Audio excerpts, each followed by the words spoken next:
কিন্তু ভোট চুরি করা যাবে না। যাবে? ভোট হচ্ছে আল্লাহর পক্ষ থেকে অনেক বড় একটা আমানত। আর আমানতের ব্যাপারে in the day of judgement, কিয়ামতের কঠিন দিনে আপনাকে জিজ্ঞেস করবে কে?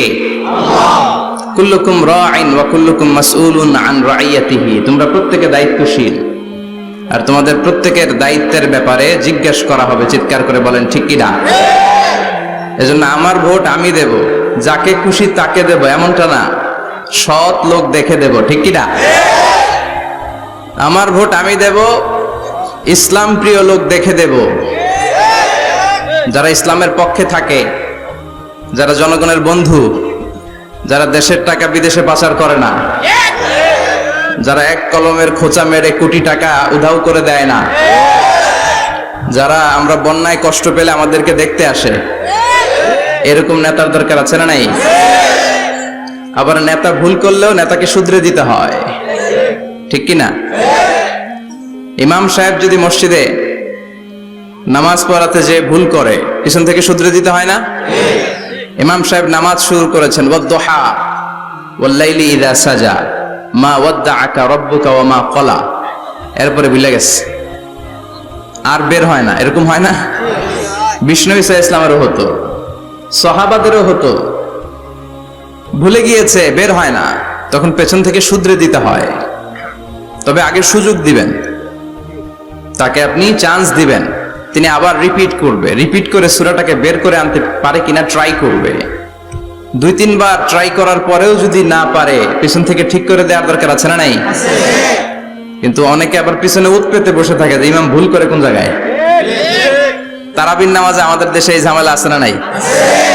এক হাফেজ সাহেব নামাজ পড়ে, আর এক হাফেজ সাহেব পিছন থেকে কোথায় ভুল হয় একটু দেখি। এই নিয়তে যদি আপনি হেফজ করেন, আপনার দিনও শেষ, দুনিয়াও শেষ, আখিরাতটাও বরবাদ। জোরে বলেন ঠিক কিনা? ভুল হতেই পারে, মানুষ ভুলের ঊর্ধ্বে নয়। কুল্লুকুম খাত্তা, তোমরা সবাই ভুল করো। ওয়া খায়রুল খাত্তাইনা তাওয়াবুন, আর এই ভুলকারীদের মধ্যে আল্লাহর কাছে শ্রেষ্ঠ ভুলকারী যে লোক ভুল করার পরে তওবা করে। কার কাছে? আল্লাহর কাছে। আল্লাহর কাজই তওবা কবুল করা। গাফিরিজ যামবি ওয়া কাবিলিত তাওব। আমরা ভুল করব, শয়তান ওয়াসওয়াসা দিবে, আর আল্লাহ মাফ করবে। ঠিক কি না? কি আল্লাহ আমরা পাইছি, উনি মাফ করার জন্য বসে থাকে 24/7, সপ্তাহের 7 দিন, মাসের 30 দিন, দিনের 24 ঘন্টা তিনি বসে থাকেন। কখন আমার বান্দা চোখের পানি ছেড়ে আমার কাছে ক্ষমা চায়, আর আমি আল্লাহ ক্ষমা করে দেব। এজন্য ইমাম যদি ভুল করে, আপনারা পেছন থেকে চান্স দিবেন ওনাকে শুধরে নেয়ার।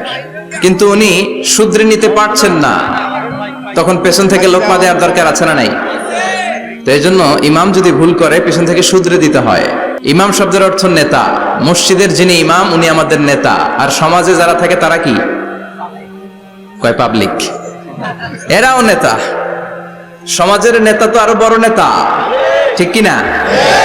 নেতা যত বড়, ভুল করার সম্ভাবনাও তত। এজন্য মসজিদের নেতাকে যেমনি আমরা শুধরে দিয়েছি, সমাজের নেতারাও ভুল করলে শুধরে দিতে হবে। চিল্লায় বলেন ঠিক কিনা? এজন্য আপনার এই আমানত যে কোনো জায়গায় ব্যবহার করা যাবে না। যাকে মন চায় তাকে ভোট দেওয়া যাবে না। ভালো লোক দেখে। আমরা বিএনপি বুঝি না, আওয়ামী লীগ বুঝি না, জাতীয় পার্টি বুঝি না, জামাত ইসলাম বুঝি না, ঐক্যফ্রন্ট বুঝি না, কিচ্ছু বুঝি না।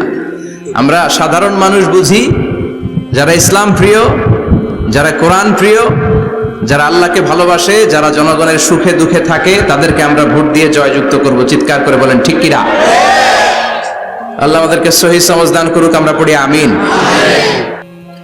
নির্বাচনের কারণে এত বড় গ্যাদারিং করা যায় না, আসলে এটা বাস্তবতা।